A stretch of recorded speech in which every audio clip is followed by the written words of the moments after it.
Hello everyone, welcome to Angel Smart Classes. कैसे हैं आप सब? आई होप अच्छे होंगे। चलिए आज हम करते हैं केवीएस का प्रीवियस पेपर 2018 का। इसका पार्ट 1 हम कर चुके हैं। जिसने नहीं देखा डिस्क्रिप्शन में लिंक दे दूंगी। आज हम करेंगे पार्ट 2। जो अभी चैनल पे नए हैं प्लीज़ चैनल को सब्सक्राइब कर लीजिए, साथ में बेल आइकन प्रेस कर लीजिए ताकि जैसे ही कोई न्यू वीडियो आए आपके पास नोटिफिकेशन पहुंच जाए।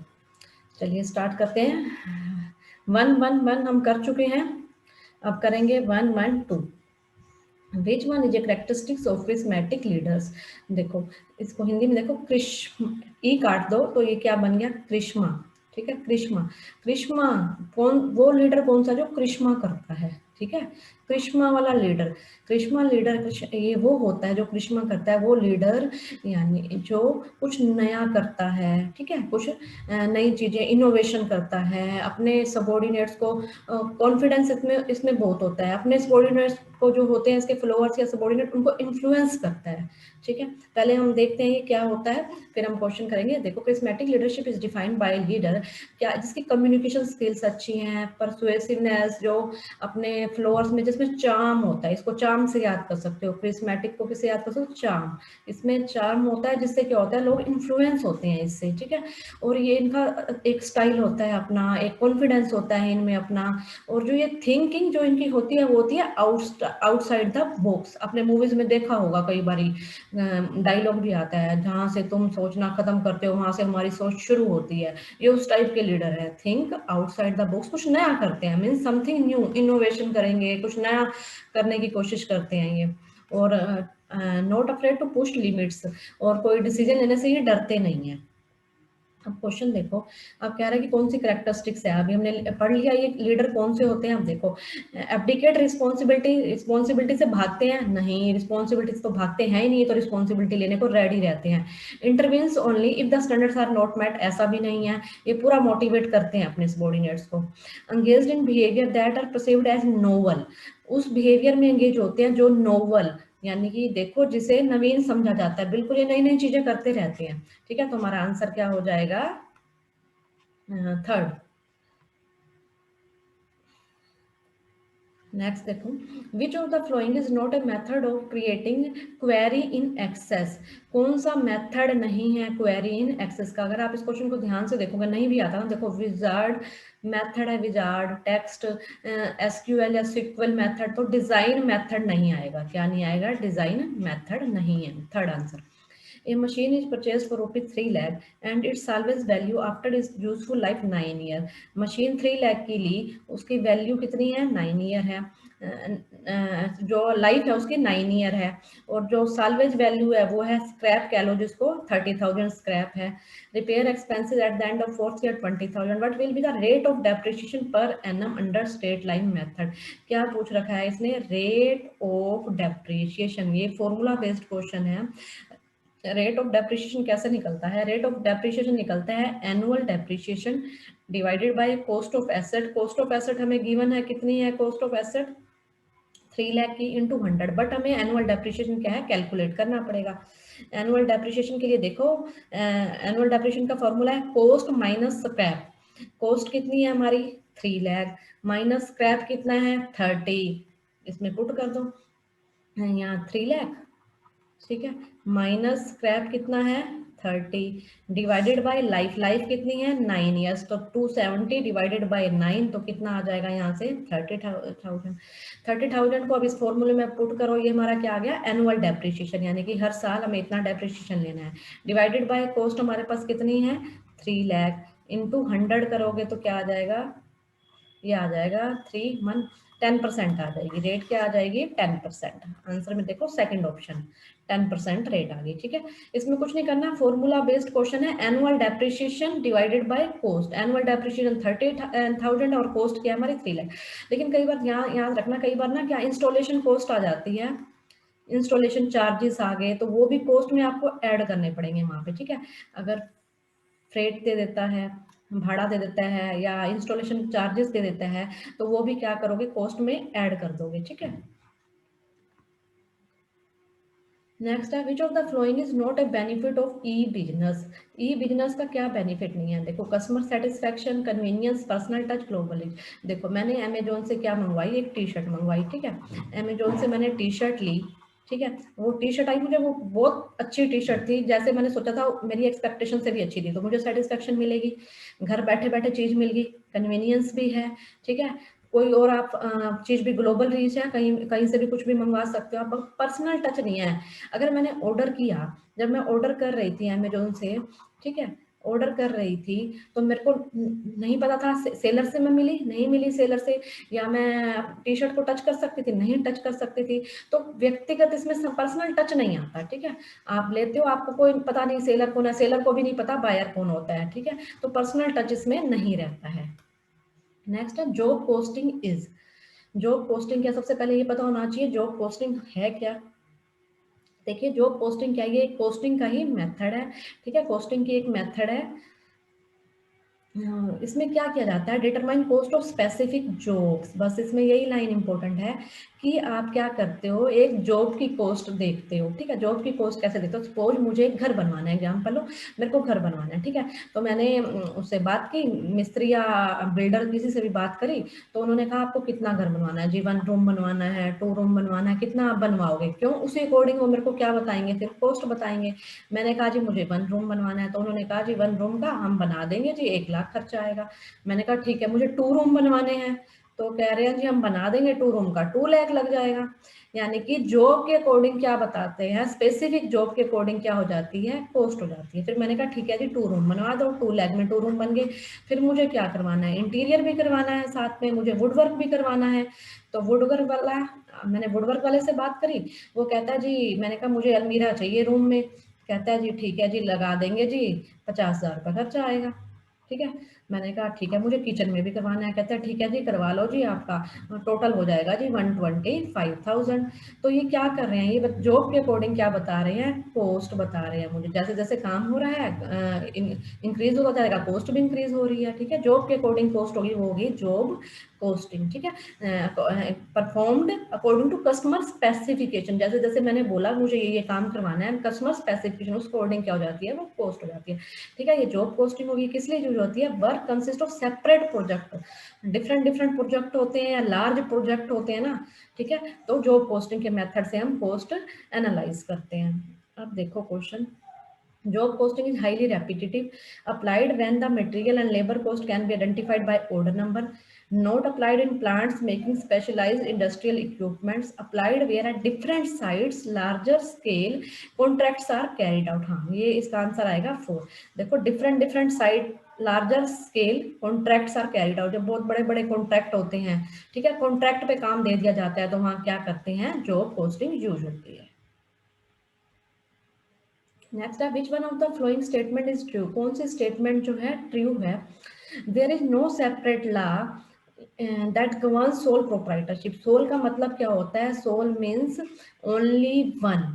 जब एक पर्सन बिजनेस करता है, ठीक है, तो उसकी लाइबिलिटी भी अनलिमिटेड होती है और सारी प्रॉफिट भी उसका, सारा रिस्क भी उसका, तो इसका कोई लॉ नहीं है, ठीक है, इससे रिलेटेड कोई भी लॉ नहीं बनाया गया है, तो ये क्या है, हमारा ट्रू आंसर है, ठीक है। बाकी देख लेना आप, इजी है। The owner of sole proprietor है लिमिटेड लाइबिलिटी, नहीं, लाइबिलिटी कैसे होती है, unlimited. Joint Hindu family business is control by all adults, नहीं, कौन कंट्रोल करता है, करता करता है। The liability of all member of joint Hindu business is unlimited, नहीं, ऑल मेंबर्स की नहीं, एक कर्ता की अनलिमिटेड होती है, कर्ता की अनलिमिटेड, और बाकी सारे मेंबर्स की क्या होती है, लिमिटेड होती है, तो इसका आंसर हमारा 1 हो जाएगा। विच one is not the purpose of cost accounting, cost accounting का क्या पर्पज नहीं है।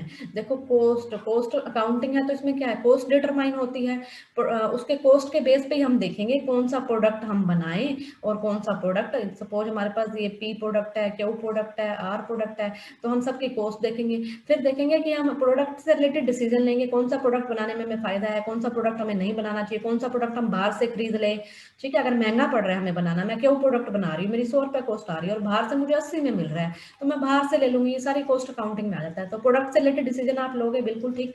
Ascertain the financial position of the business, देखो यहीं पे हमारा आंसर मिल गया, financial position of the business कौन बताएगा, फाइनेंशियल अकाउंटिंग बताएगी, फाइनेंशियल पोजीशन कौन बताएगा? फाइनेंशियल अकाउंटिंग बताएगी। तो हमारा आंसर यही आ जाएगा।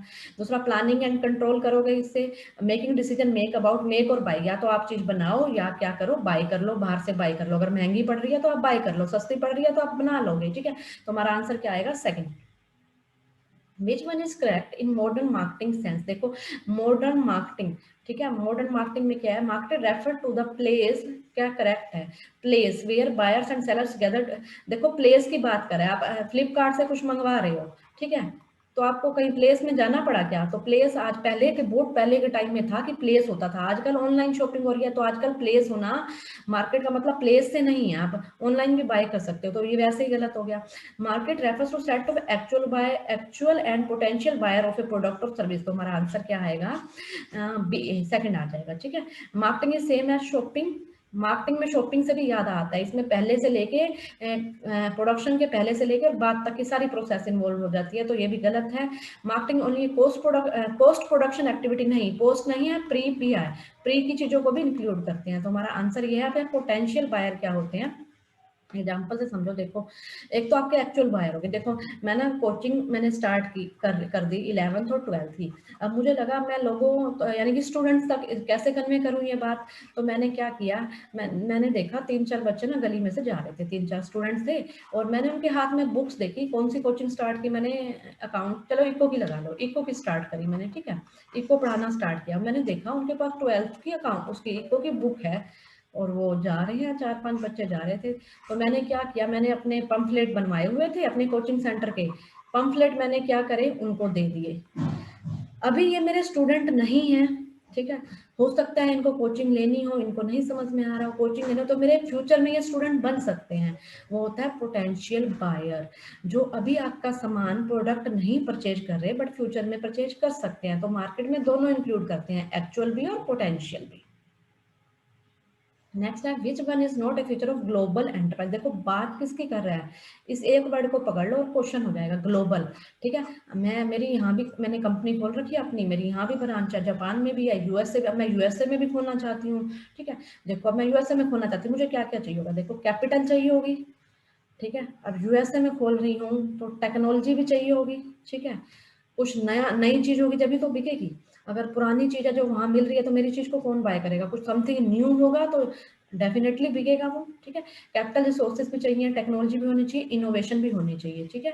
तो क्या नहीं है? Responsibility for creating regional balance, ये मेरी रिस्पॉन्सिबिलिटी नहीं है, क्रिएटिंग रीजनल बैलेंस बिजनेसमैन की रिस्पॉन्सिबिलिटी नहीं है।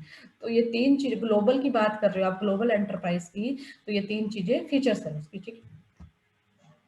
नेक्स्ट है 121, विच वन इज ट्रू? क्या सही कह रहा है? Advertising strategy has the element of creating advertising message, ठीक है। जब एडवर्टाइजिंग की आप प्लानिंग कर रहे हो, उससे रिलेटेड रणनीति बना रहे हो, तो उसमें आप सारी चीजें डिसाइड करोगे, एडवर्टाइजिंग मैसेज भी डिसाइड करोगे उसमें आप, ठीक है। और मैसेज आप कैसे दोगे, मीडिया भी डिसाइड करोगे, न्यूज़पेपर में ऐड दोगे, आप ऐड दे रहे हो, ठीक है, ऐड का पहले मैसेज, ऐड में क्या कंटेंट होगा, फिर मीडिया, न्यूज़पेपर से दोगे, रेडियो से दोगे, ठीक है, और न्यूज किस में दे रहे हो आप, उसमें टेलीविजन में दे रहे हो, ऑडियो वीडियो सब चीजें क्या होती हैं, एडवर्टाइजिंग स्ट्रेटजी में आ जाती हैं, ठीक है। तो ये तो हमारा राइट हो गया, तो हमें आगे पढ़ने की जरूरत नहीं है, मैसेज आता है इसमें, प्लानिंग कर रहे हो जब एडवर्टाइजिंग है तो मैसेज आएगा। Strategy is not concern with selecting advert, नहीं, ये गलत हो गया। एडवर्टाइजिंग मीडिया भी आप क्या करते हो, सिलेक्ट करते हो। Marketing mix does not consider price, नहीं, प्राइस भी आता है। मार्केटिंग मिक्स के कितने पीस हैं? पहले आए थे 4 Ps, product, price, place, promotion. किसने दिए ये 4 पीस? इंपॉर्टेंट क्वेश्चन है, ये दिया था मैककार्थी ने, मैककार्थी ने, ये बहुत इंपॉर्टेंट क्वेश्चन है। 4 Ps given by McCarthy, product, place, price, promotion. उसके बाद एडिशनल 3 पीस और भी आए थे, वो दिए थे बूम एंड बिटनर ने। किसने दिए थे वो? बूम एंड बिटनर ने दिए थे। तो ये गलत हो गया, ये तो प्राइस इसमें इंक्लूड करते हैं। Marketing means place where goods and, देखो प्लेस की फिर बात कर रहा है। आजकल मार्केटिंग की ऐसा नहीं है कि मार्केटिंग में आजकल प्लेस होती है, प्लेस नहीं है आजकल, ऑनलाइन भी आप कर सकते हो। तो हमारा आंसर 1 हो जाएगा। विच one is a function of cost accounting? Cost accounting का क्या फंक्शन है?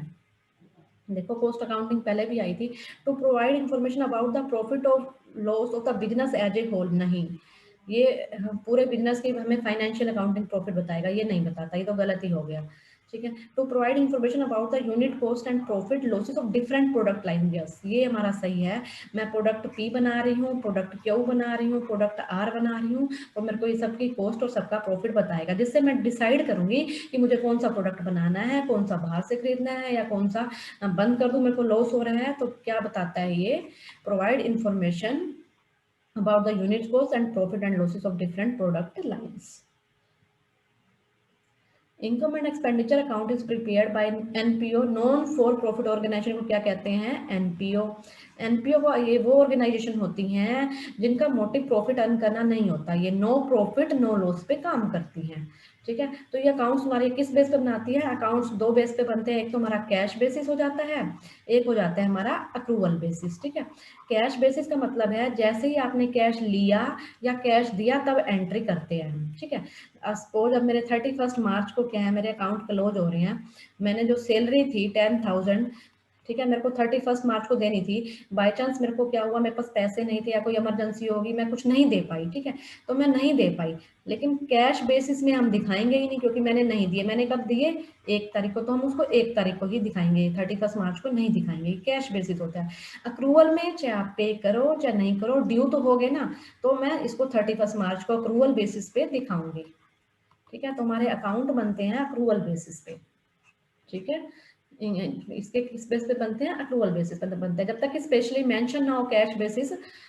जब कहा गया हो क्वेश्चन में कैश बेसिस पे बनाना, जब भी बनाएंगे, अदरवाइज अक्रूवल बेसिस होता है। The portion of the capital which can be called only at the time of winding up of the company, कौन सी वो कैपिटल है जो वाइंडिंग अप पे मंगवाई जाती है। अनकॉल्ड कैपिटल क्या होती है, जो हमने मंगवाई नहीं है। 10 रुपए का शेयर है, मैंने 7 रुपए तो ले लिए उनसे, तो ये होगी मेरी कोल्ड। 3 रुपए मैंने नहीं मंगवाए, तो ये मेरी क्या होगी, अनकोल्ड कैपिटल। फिर है सब्सक्राइब्ड कैपिटल, जिसके लिए मेरे पास सब्सक्रिप्शन आई। रिजर्व कैपिटल, जो मैंने क्या कर ली, रिजर्व कर ली। नेक्स्ट है नॉमिनल। नॉमिनल मीन्स जो मैक्सिमम कैपिटल होती है, जिससे ज्यादा कंपनी शेयर इशू नहीं कर सकती, इसको ऑथराइज्ड कैपिटल भी कहते हैं।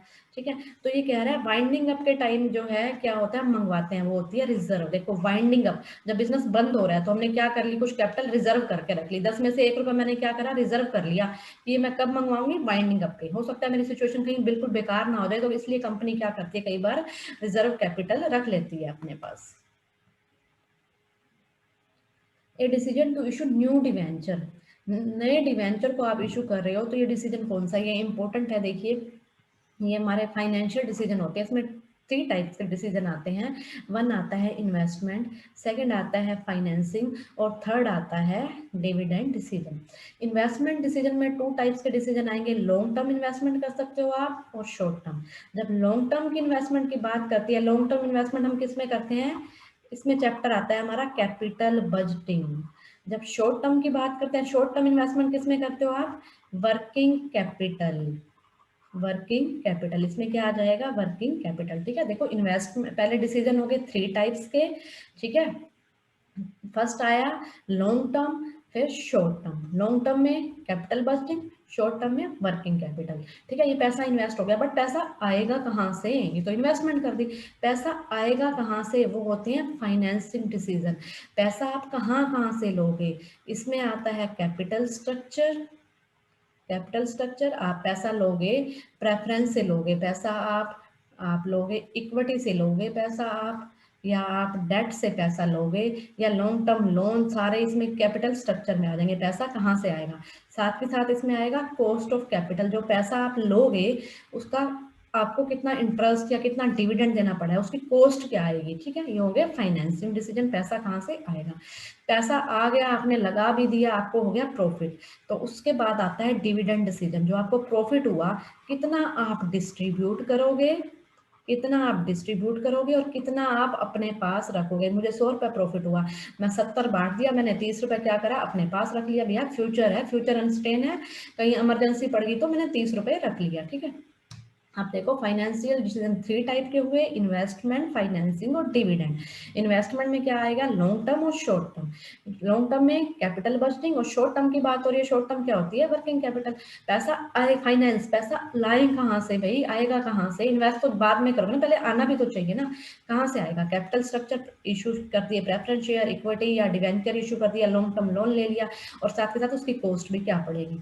फिर डिविडेंड डिसीजन में जो प्रॉफिट हुआ आपका, कितना डिस्ट्रीब्यूट करोगे शेयर होल्डर को, जिसको कहेंगे हम डिविडेंड, और कितना पार्ट क्या करोगे आप रिटेन करोगे। तो इससे रिलेटेड डिसीजन लेना हो गया डिविडेंड डिसीजन।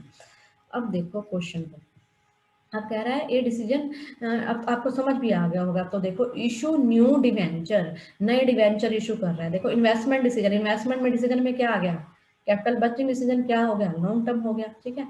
ऑपरेटिंग डिसीजन नहीं होता, 3 ही आएंगे, क्या आएगा, ये न्यू डिवेंचर इशू कर रहे हैं, हमारा आंसर हो गया financing decision. Which one is false, कौन सा फॉल्स है।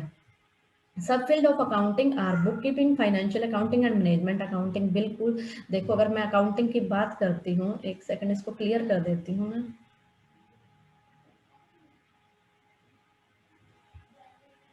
देखिए, अगर मैं अकाउंटिंग की बात करती हूँ तो मेरी अकाउंटिंग बेसिकली है 3 टाइप्स की, 1, 2 और 3, ठीक है। बेसिकली बता रही हूँ आपको। ये इसमें आ जाएगा, एक मेरा कॉस्ट अकाउंटिंग, एक मेरा financial accounting, financial accounting, cost accounting जो कॉस्ट बताएगी, फाइनेंशियल अकाउंटिंग जो profit and loss balance sheet बनाते हैं जिसमें वो होगी, और एक हो गया मैनेजमेंट अकाउंटिंग जिसमें हम डिसीजन लेते हैं, डिसीजन लेते हैं जिसमें हम, ठीक है। तो ये मेरी 3 टाइप्स की अकाउंटिंग होगी। अब क्वेश्चन देखिए, कहता है कि सब फील्ड ऑफ अकाउंटिंग, ये अकाउंटिंग की सब फील्ड्स हैं, फाइनेंशियल अकाउंटिंग मैनेजमेंट, तो ठीक है, बिल्कुल ठीक है, सब फील्ड्स हैं, ये अकाउंटिंग सब पार्ट है, सब फील्ड्स हैं। There exist a wide gulf between accounting and economics, तो हमारा फॉल्स पूछ रखा है, तो हमारा यही आ जाएगा, अकाउंटिंग और इकोनॉमिक्स काफी हद तक मिलते जुलते हैं। देखो इकोनॉमिक्स में आपने कॉस्ट पढ़ी होगी, एक्सप्लिसिट कॉस्ट है, इम्प्लिसिट कॉस्ट है, पढ़ी है ना, टाइप ऑफ कॉस्ट। तो वही तो अकाउंटिंग में भी हमने पढ़ी हुई है, एक्सप्लिसिट कॉस्ट, इम्प्लिसिट कॉस्ट है, अपॉर्चुनिटी कॉस्ट, इसमें भी तो काफी हद तक ये सिमिलरिटी है इनमें, तो ये बहुत ज्यादा डिफरेंस नहीं है, तो सेकंड फॉल्स हो जाएगा। उसके बाद है which one is true, accounting involves only the recording of transaction. देखो इसकी डेफिनेशंस भी पढ़ी होगी आपने, accounting is science and art which involves recording, classification, communication. तो ओनली रिकॉर्डिंग है नहीं भाई, क्लासिफिकेशन वगैरह भी तो है, इंटरप्रेटिंग, कम्युनिकेशन ये भी है। A transaction which increase the capital is called income, ठीक है। कोई भी ट्रांजेक्शन कैपिटल आपकी बढ़ रही है वो क्या होगी, इनकम, ठीक है। तो हमारा ये आंसर आ जाएगा। The actual name of world bank is, world bank का दूसरा नाम पूछा हुआ है। वर्ल्ड बैंक कब बनाया गया था, जब हमारा वर्ल्ड वार हुआ हमारा, ठीक है। जब हमारा वर्ल्ड वार हुए तो उससे क्या हुआ, काफी कंट्री की इकोनॉमी को बहुत नुकसान हुआ, ठीक है। तो उन कंट्री की इकोनॉमी को ठीक करने के लिए क्या बनाए गए, इंस्टीट्यूशन बनाए गए थे जिसका नाम था वर्ल्ड बैंक। उस टाइम इसका नाम क्या था, इसका बाद में वर्ल्ड बैंक रखा गया, इसका पहले नाम था international bank for reconstruction and development. Answer आएगा 4, इंटरनेशनल, IBRD कहते हैं इसको, IBRD, international bank for reconstruction. देखो नाम ही आ गया, रिकंस्ट्रक्ट, जो इकोनॉमी जो थी कंट्री की, काफी कंट्री की, उनको बहुत लॉस हुआ था, तो उसको रिकंस्ट्रक्ट करने के लिए, उसकी डेवलपमेंट करने के लिए बनाई गई थी, ठीक है। इससे आपको याद भी रह जाएगा नाम, अगर चीजों को कोरिलेट करके थोड़ा पढ़ोगे ना। देखो वर्ल्ड बैंक, वर्ल्ड वार हुआ, ठीक है, वर्ल्ड बैंक वर्ल्ड वार, तो वार में क्या हुआ, इकोनॉमी को नुकसान हुआ, तो उसको रिकंस्ट्रक्शन करने के लिए बनी IBRD। चलिए नेक्स्ट देखिए, विच वन इज ट्रू, कौन सा सही है। Financial statement reflect current situation, आपने फाइनेंशियल स्टेटमेंट बनवाई, P&L अकाउंट बनाया, वो पूरे साल का बनाते हैं ना हम, तो करंट सिचुएशन नहीं है, पूरे ईयर का है। Asset shown in the balance sheet reflect expired cost, कौन से कॉस्ट दिखाते हैं, original cost minus depreciation. Financial balance sheet disclose information relating to loss of market, कभी हमने देखा कि लॉस ऑफ मार्केट को हमने बैलेंस शीट में दिखाया हो, नहीं देखा ना। तो financial statement do not contain qualitative information, qualitative, हाँ ये सही है, do not contain qualitative information नहीं होती फाइनेंशियल स्टेटमेंट में, कौन सी इंफॉर्मेशन होती है, क्वांटिटेटिव, क्वांटिटेटिव। एक होती है क्वांटिटेटिव, जैसे इसमें आ जाता है डाटा, जैसे हम डाटा दिखाते हैं ना, 10,000 की मशीनरी, 20,000 की फर्नीचर, इस टाइप में। और क्वालिटेटिव में कभी हमने ये दिखाया हमारे मैनेजर ने इतने ईमानदारी से काम किया कि हमें इतना प्रॉफिट हुआ, होनेस्टी, ऑनेस्टी हमने कभी दिखाई? ऑनेस्टी, ईमानदारी नहीं दिखाई ना, वो क्वालिटेटिव हो गया। तो हम कौन सा लेते हैं इसमें? क्वांटिटेटिव लेते हैं। तो हमारा आंसर आ जाएगा ये वाला, ये ठीक है, क्योंकि डू नॉट कंटेन पूछ रखा है ना इसमें, डू नॉट कंटेन क्वालिटेटिव, तो ये हमारा आंसर सही है। Which of the following is not a limitation of computer system?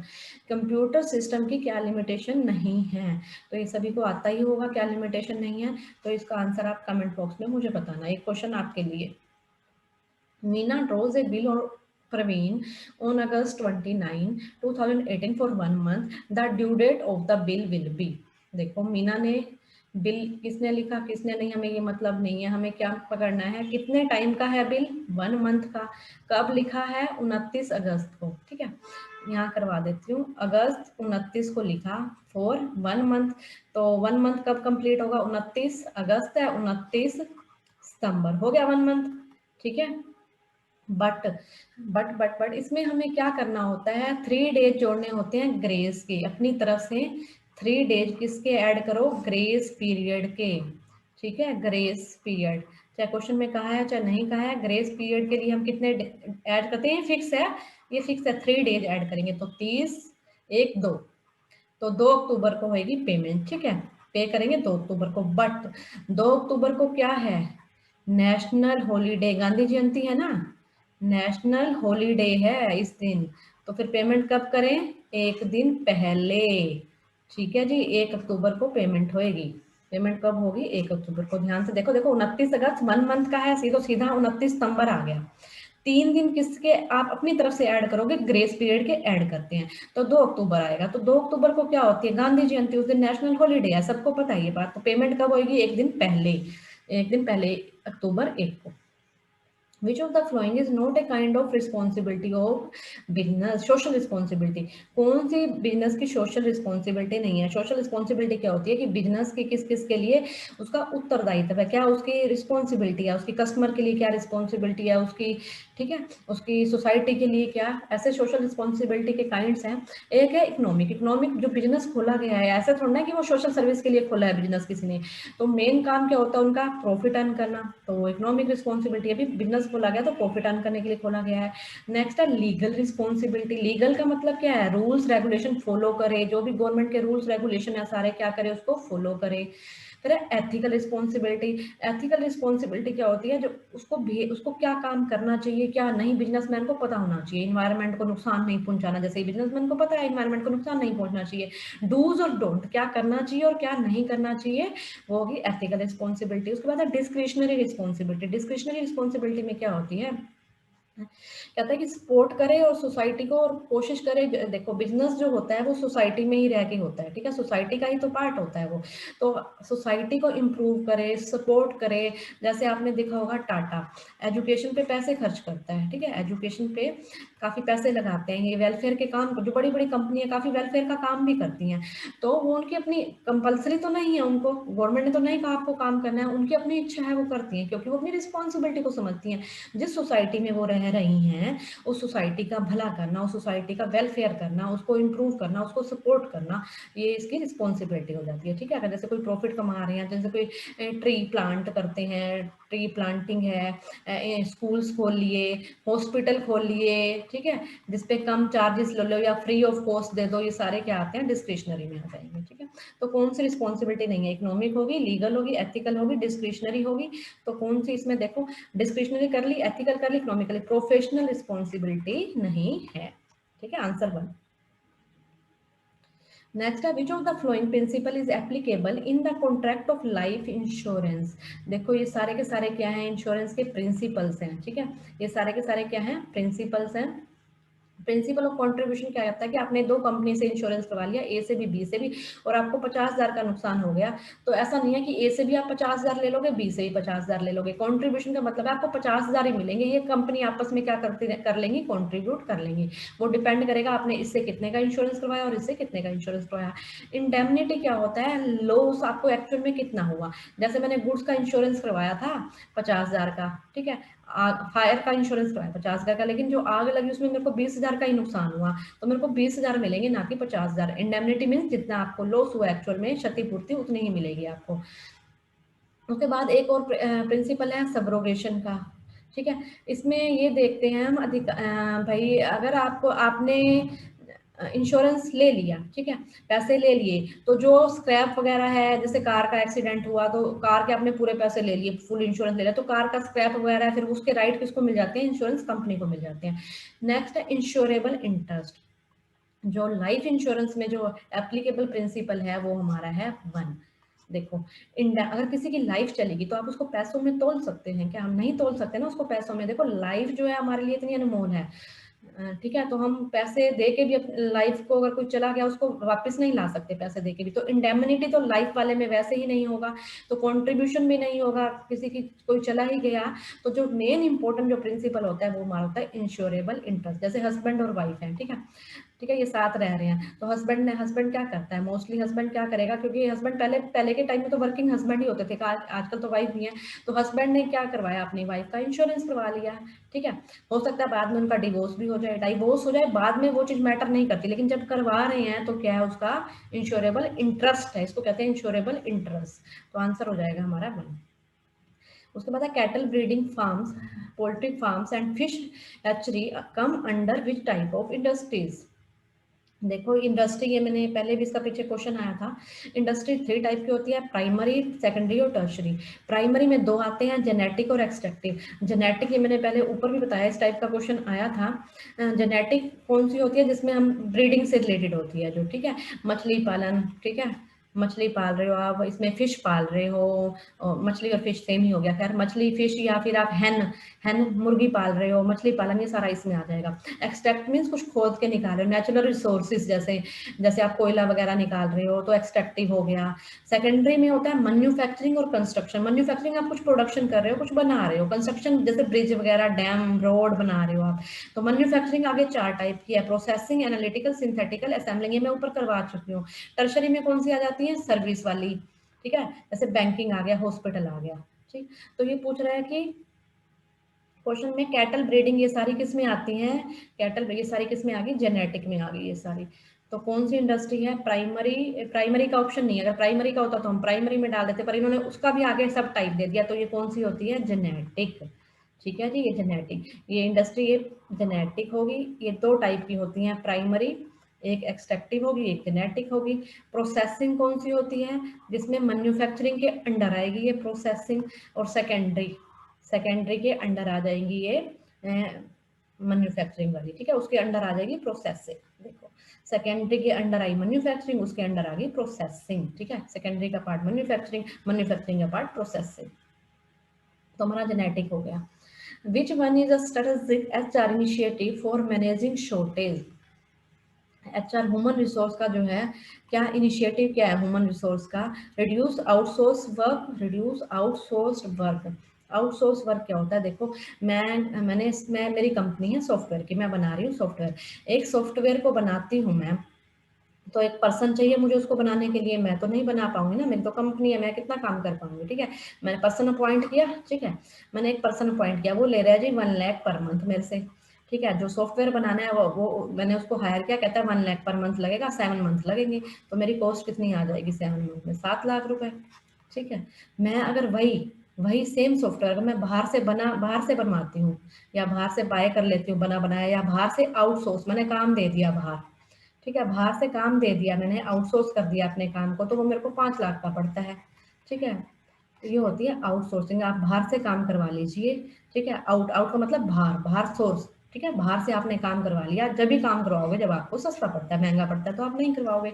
तो रिड्यूस आउटसोर्स वर्क, HR का ये शॉर्टेज का मेन मोटिव है, reduce outsource work, employees training, ठीक है, एम्प्लॉइज को आप ट्रेनिंग भी दे सकते हो, ठीक है। अगर शॉर्टेज हो रही है, मैनेजिंग शॉर्टेज है, तो आप क्या करो, एम्प्लॉइज को ट्रेनिंग दे दो। एम्प्लॉइज को ट्रेनिंग दोगे तो आपका क्या होगा? कम टाइम में ज्यादा काम हो जाएगा, ठीक है, क्योंकि उनको ट्रेनिंग दे दी, वो एक्सपर्ट बन जाते हैं ट्रेनिंग से, कम टाइम में आपका ज्यादा काम कर देते हैं वो। एम्प्लॉइज ट्रेनिंग जो है, ये है रणनीति है, ठीक है। पहले पहले इनिशिएटिव मीन्स पहले, सबसे पहले वो एम्प्लॉइज को ट्रेनिंग देते हैं, ठीक है, जो अपने उन्होंने एम्प्लॉइज रखे हुए, नई बात बनती फिर वो आगे और दूसरा स्टेप देखते हैं। विच of the following is not a function और इनिशिएटिव, नॉट ए फंक्शंस और नहीं ऑफ आएगा, फंक्शन ऑफ फाइनेंशियल मार्केट। देखो फाइनेंशियल हमने ऊपर भी किया था, फाइनेंशियल मार्केट 2 टाइप्स की थी वैसे तो ये बेसिकली इसमें एक होती है अनऑर्गेनाइज्ड और एक होती है ऑर्गेनाइज्ड, ठीक है। अनऑर्गेनाइज्ड कौन सी होती है, आपने मूवीज में देखा होगा, लाला सेठ साहूकार जो इंटरेस्ट पे पैसा देते हैं और बहुत मोटा इंटरेस्ट लेते हैं, देखा ना लाला साहूकार, ये मूवीज में अनऑर्गेनाइज्ड होगी। ऑर्गेनाइज में दो आती हैं, ठीक है, ऑर्गेनाइज में दो आएंगी, एक आएगी हमारी मनी मार्केट और एक आएगी हमारी कैपिटल मार्केट, ठीक है जी, एक मनी मार्केट और एक कैपिटल मार्केट। ये मनी मार्केट और कैपिटल, ये कह रहा है इसका कौन सा फंक्शन है, ये मनी मार्केट कैपिटल मार्केट ये क्या करती हैं, ये करती हैं फैसिलिटिंग हाउसिंग लोन देती हैं ये मनी मार्केट और capital market. Facilitating price market है तो देखो जहां भी मार्केट आती है प्राइस तो होता ही है, डिमांड और सप्लाई से क्या होता है, प्राइस डिसाइड होते हैं। प्रोवाइडिंग लिक्विडिटी, बिल्कुल आप मार्केट बनाई इसलिए गई है कि आप उसमें खरीद बेच सकते हो, लिक्विडिटी मिलेगी, अगर सेल कर सकते हो तो लिक्विडिटी आएगी। रिड्यूसिंग कॉस्ट ऑफ ट्रांजैक्शन, बिल्कुल कॉस्ट भी कम करती हैं ये। तो सब इसमें क्या आएगा, हाउसिंग लोन नहीं देती है फाइनेंशियल मार्केट, हाउसिंग लोन नहीं देती है। Which one of the following relates to trade theory of leadership? Trade theory of leadership, देखो सबसे पहले जो लीडरशिप की थ्योरी आई थी वो सबसे पहले आई थी ग्रेट मैन थ्योरी, सबसे पहली थ्योरी आई थी ग्रेट मैन थ्योरी आई थी 1840 के आसपास आई थी। ग्रेट मैन क्या कहती है, बंदा पैदा ही ग्रेट होता है, ठीक है। ये कहती है कि जो लीडरशिप है आपको किसी को सिखा नहीं सकते, वो जन्मजात होती है, जब आप बाय बर्थ आपको कुछ चीजें विरासत में मिलती हैं, ठीक है। तो बाय बर्थ ही क्या होते हैं, पर्सन में लीडरशिप की क्वालिटीज होती हैं। लेकिन उसके बाद ट्रेड थ्योरी आई, उसने कहा नहीं ऐसा नहीं है, उसने कहा कि भाई बर्थ तो होता है लेकिन क्वालिटीज इंपॉर्टेंट है। इंपॉर्टेंट क्या है, उसने किस पे फोकस किया, क्वालिटी पे। ये 1940 के आसपास आई थी, क्वालिटीज पे फोकस किया। ट्रेड का मतलब यहाँ पे क्या है, क्वालिटीज। क्वालिटीज होती हैं, जैसे देखो किसी पर्सन में कम्युनिकेशन स्किल्स अच्छी है किसी पर्सन की, ठीक है, उसको एक्सपर्ट है अपनी फील्ड का, अगर वो कुछ देखे टीचर है उसकी कम्युनिकेशन स्किल्स बहुत अच्छी है, वो पढ़ा रहा है उसको नॉलेज बहुत है, तो उससे क्या होगा, स्टूडेंट्स इंप्रेस होते हैं, उसको फॉलो करते हैं। ऐसे ही लीडर होता है, लीडर के पास कम्युनिकेशन स्किल्स अच्छी है, उसके जो है उसका बिहेवियर वगैरह, बिहेवियर में आप लगा सकते हो, उसका इमोशनली स्टेबिलिटी है, ठीक है, वो बहुत जल्दी कॉन्फिडेंस है उसमें, इमोशनल स्टेबिलिटी है, बहुत जल्दी विचलित नहीं होता वो, ठीक है। तो ट्रेड से क्या होता है, लीडर के जो फ्लोअर्स होते हैं वो उससे इंप्रेस होकर उसको फॉलो करते हैं। तो ट्रेड थ्योरी क्या कहती है, गुण होने चाहिए पर्सन में, ठीक है। Specific behaviour differentiate leader from non leader है, ये ट्रेड थ्योरी का नहीं है, ये बिहेवियर थ्योरी बताएगी, भैया बिहेवियर होना चाहिए अच्छा। Employ oriented leader take a person interest in employees needs, the theory provides, ये ट्रेड थ्योरी ये भी नहीं कह रही, दैट ये ट्रेड थ्योरी कहती है ये रहा theory that consider personal qualities and characteristics, की बंदे में क्वालिटी होनी चाहिए, कैरेक्टरिस्टिक्स होनी चाहिए, जैसे कॉन्फिडेंस होना चाहिए, इमोशनल स्टेबिलिटी होनी चाहिए, ठीक है, डिसीजन मेकिंग पावर ले सकता है वो, ठीक है, ये सब क्या होती हैं, qualities. Which of the following is not a characteristic of management, की क्या कैरेक्टरिस्टिक्स नहीं है, मैनेजमेंट इज ऑल पर, वैसे बिल्कुल मैनेजमेंट सब जगह है, कहते हैं ना गॉड गॉड हर जगह है, वैसे ही मैनेजमेंट भी हर जगह है। भैया आप इंडिया की बात करो, इंडिया में भी आपको मैनेजमेंट दिखने को मिलेगी, ठीक है, यूएसए में भी देखने को मिलेगी, जापान में भी देखने को मिलेगी, ठीक है, हर जगह आपको मैनेजमेंट मिलती है, ठीक है। इंडिया में अगर आप हॉस्पिटल में देखो, बहुत बड़े बड़े हॉस्पिटल है भैया, ऐसे थोड़ा चल रहे हैं, वो हो जाएगी, इतने सारे पेशेंट आते हैं और मैनेजमेंट नहीं हो तो देखो क्या ताबड़तोड़ क्या हो जाएगा सब, है, ठीक है। तो हॉस्पिटल है, बैंकिंग है, हर जगह स्कूल से, हर जगह क्या होती है, मैनेजमेंट होती है। मैनेजमेंट मल्टी डायमेंशनल है, हाँ जी बिल्कुल, मैनेजमेंट जो है बहुआयामी है, इसके काफी डिफरेंट डिफरेंट सोर्स से मैनेजमेंट बनाई है। Management is a tangible force, management एक पर्सन का, देखो इसको अभी करते हैं पहले फ्लोर, देखो मैनेजमेंट इज ग्रुप एक्टिविटी, भाई एक पर्सन का काम नहीं है, बड़ी बड़ी कंपनी जो चल रही हैं तो काफी पर्सन होते हैं, ठीक है, उसको चलाने के लिए, मैनेज करने के लिए चीजों को, तो ग्रुप है मैनेजमेंट। तो टेंजिबल, आपने कभी मैनेजमेंट को देखा, नहीं देखा ना, तो टेंजिबल मैंने तो नहीं देखा मैनेजमेंट को, हम फील कर सकते हैं, देखो किसी कंपनी का प्रॉफिट अच्छा हुआ तो हम फील कर सकते हैं कि मैनेजमेंट अच्छी है, किसी हॉस्पिटल में कोई तरीके से काम हो रहा है तो हम फील कर सकते हैं कि हॉस्पिटल की मैनेजमेंट अच्छी है, बट ये टेंजिबल फोर्स ये नहीं है, टेंजिबल फोर्स इनटेंजिबल फोर्स है, मैनेजमेंट क्या है, इनटेंजिबल फोर्स है। तो नोट पूछा था कैरेक्टरिस्टिक, तो ये कैरेक्टरिस्टिक्स नहीं है। इसकी और भी कैरेक्टरिस्टिक्स हैं। गोल ओरिएंटेड, कुछ ना कुछ आप मैनेज कर रहे हो, किस पर्पज के लिए कर रहे हो। गोल होता है, परवेसिव सारी जगह है, मल्टी डायमेंशनल है, कॉन्टिन्यूस। ये तो नहीं है कि आज चीज़ों को मैनेज कर लिया कल नहीं करना पड़ेगा, ऐसा नहीं है ना। अगर आप कोई भी एग्जाम भी दे रहे हो तो आज आपने टारगेट बनाया, कल क्या नहीं बनाओगे, कल का परसों का डेली का ना, कॉन्टिन्यूस है। ये ग्रुप एक्टिविटी भैया 2-4 पर्सन, एक पर्सन से काम नहीं चलता, कुछ पर्सन चाहिए होते हैं। डायनामिक फंक्शन है, जैसे जैसे इन्वायरमेंट में कॉम्पिटिशन बढ़ता है, कुछ चेंजेस होते हैं, तो मैनेजमेंट में भी कुछ चेंजेस लाने पड़ते हैं। इनटेंजिबल फोर्स, इसको आप देख नहीं सकते, इनटेंजिबल मीन्स इसको आप देख नहीं सकते, तो ठीक है। तो ये हमारा आंसर आ जाएगा 3। Trade discount is allowed at the time of, trade discount कब दी जाती है, एक होती है कैश डिस्काउंट, एक होती है ट्रेड डिस्काउंट। कैश डिस्काउंट किस लिए दी जाती है, प्रॉम्प्ट पेमेंट के लिए, प्रॉम्प्ट पेमेंट के लिए, ताकि जल्दी क्या करे हमारा कस्टमर हमें पे कर दे। ट्रेड डिस्काउंट कब दी जाती है, जब सेल करते हो आप, आएगा क्या हमारा, सेल ऑफ गुड्स, जब आप सेल ऑफ गुड्स टाइम में।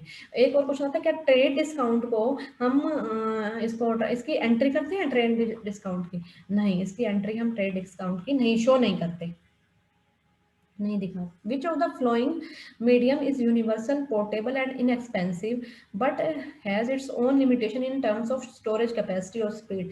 स्टोरेज कैपेसिटी और स्पीड की बात कर रहा है, ऑप्टिकल डिस्क, हार्ड डिस्क है, फ्लोपी डिस्क है और रैम। इसकी अपनी अपनी limitation in terms of, limitations हैं ओन की। देखो रैम आएगा इसका आंसर। जब आप फोन लेते हो तो आप चेक करते हो, उसकी कॉन्फ़िगरेशन देखते हो ना कि रैम कितने जीबी की है, कितने जीबी की नहीं है, ठीक है, तो ये आ जाती है। इससे स्टोरेज कैपेसिटी सब देखते हो ना फोन लेते हुए, तो क्या आ जाएगा, रैम।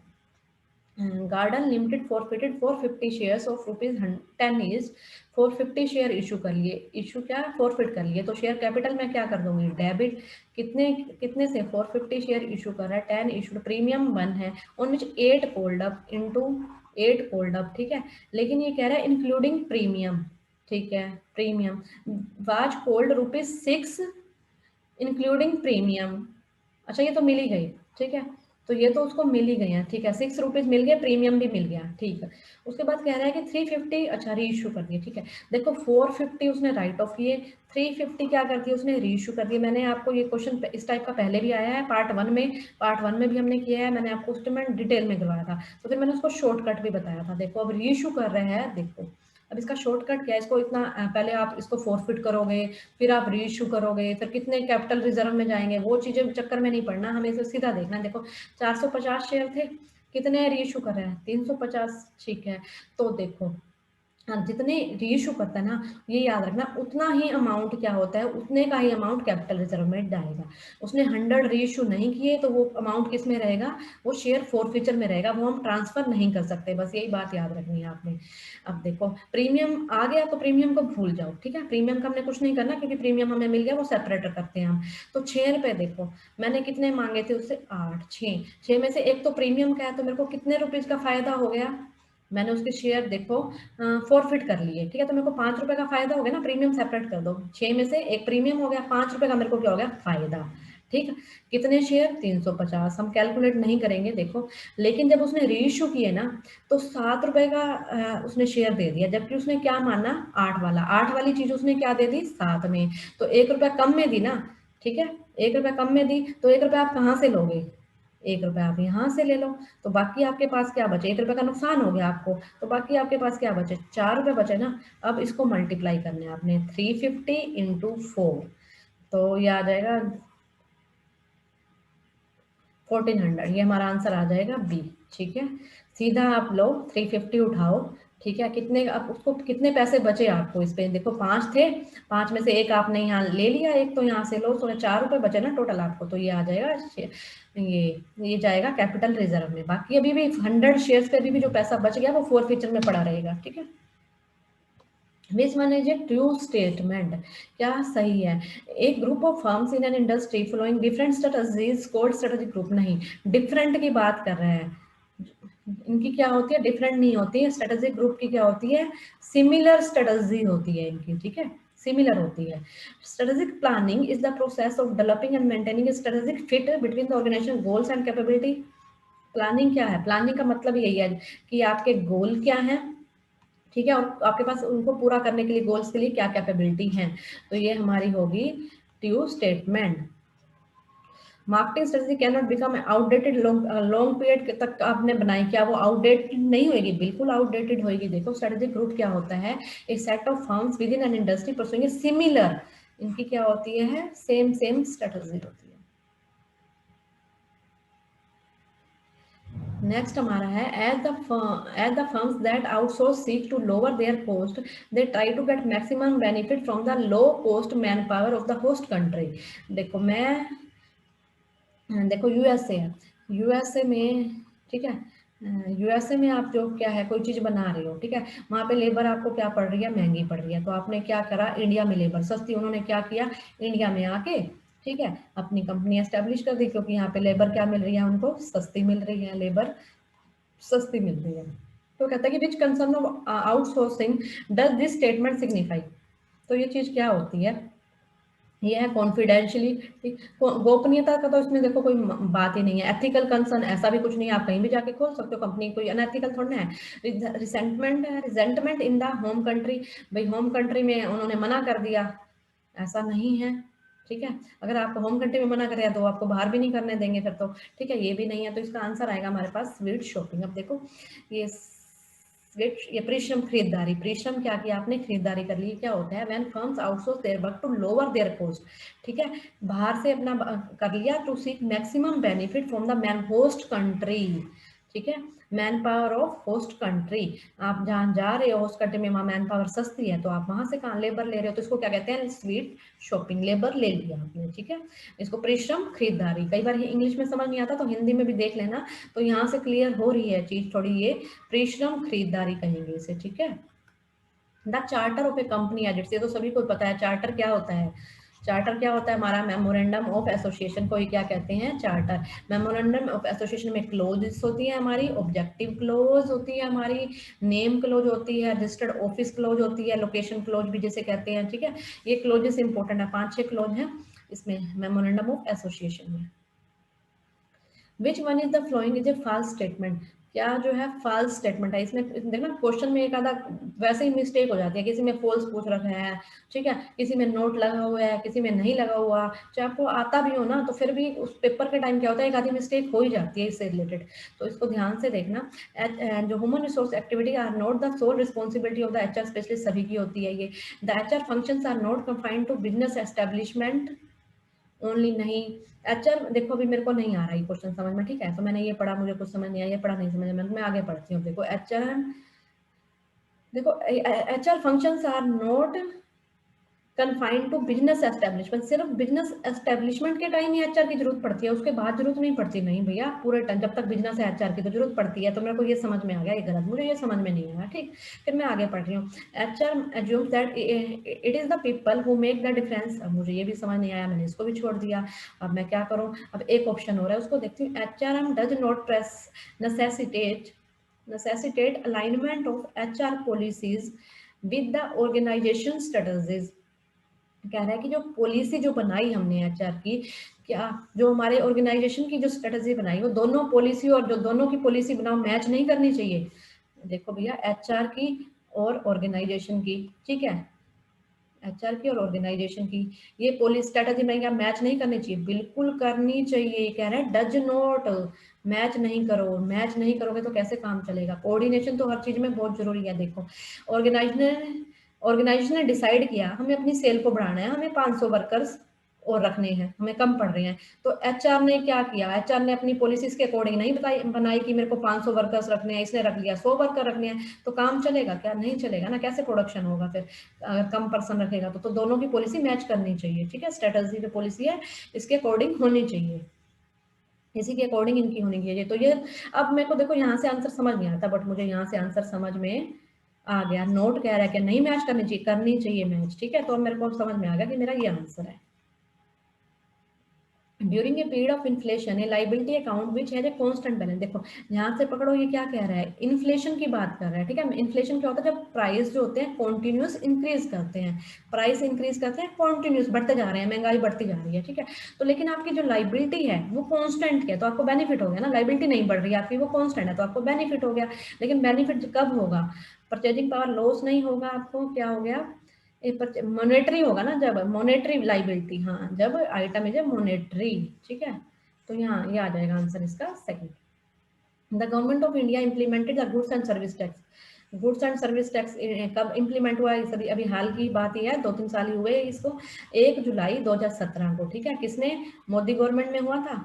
दो चीजें मोदी गवर्नमेंट में हुई हैं जो बहुत अभी तक लोगों को है। डिमोनेटाइजेशन हुआ था एक तो, डिमोनेटाइजेशन, और जीएसटी आया था, क्योंकि लोग इसके भी अगेंस्ट हुए थे डिमोनेटाइजेशन के, और लोग जीएसटी के भी अगेंस्ट थे, ठीक है। तो ये दो चीजें आई थी मोदी गवर्नमेंट में 1 जुलाई 2017 को। इसमें जीएसटी में एक होता है सीजीएसटी, एक होता है एसजीएसटी, एक होता है IGST.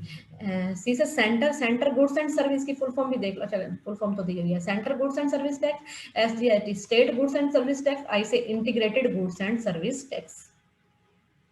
Capital structure of a company related with. Capital structure क्या होता है? देखिए कैपिटल स्ट्रक्चर क्या होता है। देखो कैपिटल स्ट्रक्चर क्या है, ये मैंने कितने परसेंट जो कैपिटल है, कैपिटल मीन्स मेरे को पैसा चाहिए, पैसे का स्ट्रक्चर देखना मीन्स कहाँ कहाँ से हम लेंगे चीज़ों को, ठीक है। मैंने ये डेट इक्विटी से मैं कितना लूंगी, कितने पैसे मैं इक्विटी से लूंगी, ठीक है। ये लॉन्ग टर्म लोन में कितना लूंगी, लॉन्ग टर्म लोन में कितना लूंगी, और मैं डिवेंचर से कितना पैसा लूंगी। ये क्या है? मेरी कैपिटल स्ट्रक्चर, पैसा कहाँ कहाँ से मैं लूंगी, ठीक है। किससे रिलेटेड है? लॉन्ग टर्म से आपने कितना लिया, प्रेफरेंस से आप कितना ले रहे हो, इक्विटी से कितना ले रहे हो। Second, A company purchase assets of rupees 10 lakh and issue 10% debenture of rupees 8 lakh, ठीक है। 10 लाख की उसने कंपनी एसेट खरीदी 10 लाख की, ठीक है जी। लेकिन दे कितने रही है? 8 लाख। 2 लाख क्या दे रही है? कम दे रही है। 2 लाख का क्या हो गया? फायदा। तो कह रहा है कि transaction in general in the balance of 2 lakh. 2 lakh को कहाँ क्रेडिट करोगे, ठीक है, कहाँ क्रेडिट करोगे आप? देखो एसेट तो आपके पास कितने की आई है? 10 लाख की आई है ना, ठीक है। और डिवेंचर आपके यहाँ से कितने के गए हैं? डिवेंचर गए हैं आपके यहाँ से 8 लाख के। तो 2 लाख आपको क्या हो गया? फायदा हो गया, क्योंकि जितना अमाउंट डेबिट में होता है उतना ही कितना क्रेडिट में भी तो करते हैं हम। 2 लाख का फायदा कहाँ डाल दोगे? कैपिटल रिजर्व में। अगर ये कहता कि 10 लाख की है, 12 लाख के डिवेंचर दिए, तो 2 लाख का नुकसान, तो वो किस में डालते? गुडविल में, ठीक है जी। ये कैपिटल रिजर्व में आ जाएगा। Downward communication is not use to. देखो कम्युनिकेशन वैसे तो कई टाइप का होता है, जब मेन बताती हूँ। एक तो हो गया ये आ गया जी डाउनवर्ड, ठीक है। ये आपका सीईओ है, यहाँ मैनेजर है, ठीक है, यहाँ सुपरवाइजर है या वर्कर, कुछ भी लगा लो। ये तो हो गया जी डाउनवर्ड। एक कम्युनिकेशन जाएगा अपवर्ड, ठीक है। यहाँ नीचे हो गए वर्कर, वर्कर्स को कोई प्रॉब्लम तो वो किसको रिपोर्ट देते हैं, किसको बताएंगे? सुपरवाइजर। वो आगे किसको बताएगा? मैंने सीईओ लगा लो, चलो सीधा। वैसे तो और बीच में आएंगे, तो वैसे मैं आपको बता रही हूँ। तो ये कैसे जा रहा है? ये जा रहा है अपवर्ड, ऊपर की तरफ जा रहा है। जब भी कोई भी पॉलिसी नहीं आती है, कोई भी रूल्स आते हैं, तो कहाँ से आएंगे रूल्स? ऊपर से आएंगे ना, नीचे की तरफ, ठीक है। वो डाउनवर्ड होगा। अब इनकी कोई कंप्लेंट है, कोई प्रॉब्लम है, कोई फीडबैक है, ठीक है जी, तो वो कैसे जाएगी? नीचे से जाएगी ऊपर। वो कैसे होएगी? अपवर्ड जाएगी वो। अब देखो एक्सप्लेन पॉलिसी एंड प्रोसीजर, तो डाउनवर्ड कम्युनिकेशन, पॉलिसी डाउनवर्ड है। Provide feedback about the program, feedback है या कोई प्रॉब्लम्स है, तो वो नीचे से ऊपर की ओर जाती हैं, तो ये नहीं है, ठीक है जी, ये नहीं है। गोल्स वगैरह सब ऊपर से डिसाइड होते हैं, ठीक है। कौन से पॉइंट पे किस पे कौन सी ऐसी प्रॉब्लम है जिसपे नीड की जरूरत है, ये भी ऊपर वाले हायर लेवल देखता है, ठीक है। तो हमारा आंसर क्या आ जाएगा? सेकंड आ जाएगा हमारा, ठीक है। Provide feedback about the progress, क्योंकि वो कहाँ से जाएगी? नीचे से ऊपर जाएगी, अपवर्ड हो जाएगा वो। आई होप आपको ये लेक्चर अच्छा लगा होगा। तो प्लीज़ वीडियो को लाइक जरूर करें और मैक्सिमम शेयर करें। अगर आप नए हैं चैनल पे तो प्लीज़ चैनल को सब्सक्राइब कर लीजिए। Thank you so much for listening and watching. मिलते हैं नेक्स्ट लेक्चर।